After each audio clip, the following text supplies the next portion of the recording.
Game na, game na. Hindi, bago magsimula yung ER, talagang maraming struggles yung naranasan ko. Kasi yung time na yon, yung madaming prelim, practicum.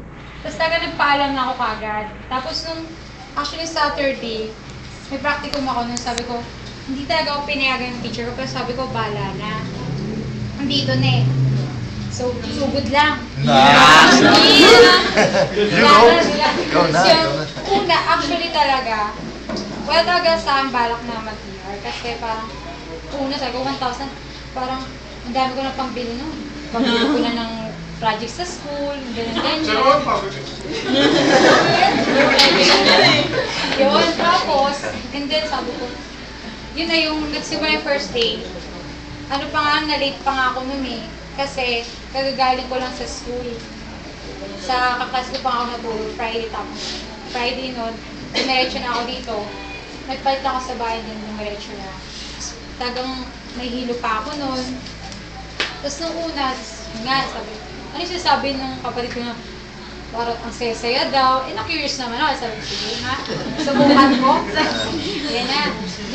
Hanggang yung dumaan na yung talagang nabi kang, oo nga, talagang ka-face to face ko si God, talagang as in, yung mga naranasan ko. Parang, masasabi ko na yung 3 days na yun, parang kulang pa.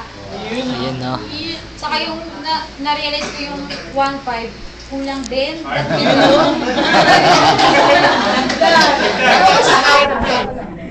yung Sabado nga, kasi yung ilong-ilo ako, sabi lang, kasi yung pinainom ako, tapos yung Sabi nga natin, mga strategy ni Tita na para hindi ka pa din, pero nawala naman, thank God.